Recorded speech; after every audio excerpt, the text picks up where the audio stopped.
Hey everyone, welcome back to the channel. Apple's M5 lineup is finally here and officially available to buy. We've got a new M5 MacBook Pro, the M5 iPad Pro, and an updated Vision Pro powered by the M5 chip. So in this video, I'll break down what's new, what actually matters, and help you decide if any of these upgrades are worth it for you. Let's jump right in. Let's start with the M5 MacBook Pro, and the one that got updated is a 14-inch model, and it starts at $1,599 with 16 gigs of RAM and a 512GB SSD. There's still no updated 16-inch version yet, and Apple's probably holding off for the M5 Pro and M5 Max chips release. Now, Apple is claiming up to 6 times faster AI performance compared to M1. They're also claiming around a 20% boost in multi-thread CPU performance and about 1.6 times faster graphics versus the M4 version. Storage now goes up to 4 terabytes, which is great if you're dealing with large files or editing workflows. Everything else, ports, display, design, stays the same, and Apple still says that you'll get up to 24 hours of battery life, and it's available for purchase now. So the real question is, are those AI and graphic gains worth it for you? And honestly, if you already own an M series MacBook Pro, it's hard to recommend upgrading unless your workflow demands have changed a bit or you really need that extra storage. Otherwise, the M5 feels more like an efficiency and refinement update than a must-have. Alright, now let's talk about the iPad Pro with the M5 chip. At first glance, same thing here. It looks identical to before. Same thin design, same gorgeous OLED display, but just like with the MacBook Pro, the real upgrades are under the hood. Apple says the M5 brings up to 3 times faster AI performance compared to the M4 model. So everything from multitasking to creative apps should feel way smoother. They've also upgraded connectivity. You now get Wi-Fi 7 and the new C1X modem on cellular models. Apple's claiming about 50% faster data speeds when you're on the go. But we'll have to wait for real-world tests to see if that holds up, because that's a pretty bold claim. Outside of that, it's the same iPad Pro we already know, just a little bit more powerful inside. So if you're coming from an older iPad Pro, this could be a solid step up. But if you already have something like the M4 model, you're not really missing much here, unless you really need that faster cellular speed or you're doing a lot of AI-driven work. And honestly, my answer is the same here as with the MacBook Pro. If you already have an M series iPad Pro, it's hard to recommend upgrading, unless your workflow truly demands it. Moving on, let's talk about the Vision Pro, because yes, Apple just gave it an M5 upgrade.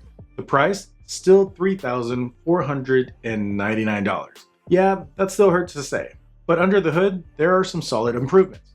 The display now pushes about 10% more pixels and a refresh rate that jumps to 120 Hz, up from the 100 Hz before. That means smoother visuals and sharper rendering across the board. Apple also says that AI-powered features like Persona, spatial video, and immersive environments now run up to 50% faster. Battery life gets a small but welcome boost, about 30 extra minutes, giving you roughly about 2.5 hours of mixed use or close to 3 hours of video playback. And they've added a new dual kit band that's supposed to make it more comfortable for longer sessions. Now here's the thing, if you're deep into spatial computing, design, or content creation, these changes might actually make a difference. But if you skip the first Vision Pro, I don't think this is the version that's going to change your mind. The original still holds up just fine, and personally, I'm definitely not upgrading. If anything, does anyone want to buy a Vision Pro? In any case, let's wrap things up. Which one should you actually upgrade to? Let me start off by saying this. If you already own any of the M series versions of these products, I really can't recommend upgrading. The differences this year are more about refinement than revolution. But if you're itching for something new, here's how I would break it down. If you do heavy video editing, AI workflows, or creative pro work, the MacBook Pro M5 is a clear pick. Those AI and graphic gains will actually save you some time, and that's what really matters. But if you already own an M3 or an M4 and your current setup is keeping up just fine, you're better off waiting. The iPad Pro M5 makes sense if your iPad is central to your work, whether that's sketching, editing, or managing projects on the go. The faster connectivity and AI boost help in those cases. But if you mainly use your iPad for streaming, browsing, or note-taking, you're not going to see a big jump in performance. Now for the Vision Pro. and this one's still very niche. If you're in spatial computing, 3D design, or immersive content creation, the performance and comfort upgrades will mean something. But for most users, it's just not a must-have. Personally, if I had to pick one, I'd go with the MacBook Pro M5. It's the one that actually impacts my workflow the most, but honestly, for most people, it just makes sense to wait a little bit longer and see what Apple does with the M5 Pro and M5 Max, or maybe even wait for the M6 series to come out. So that's the full breakdown of Apple's new M5 lineup, the MacBook Pro, iPad Pro, and Vision Pro. And I'm curious, if you're upgrading, which one did you pick and why? Drop your thoughts in the comments below.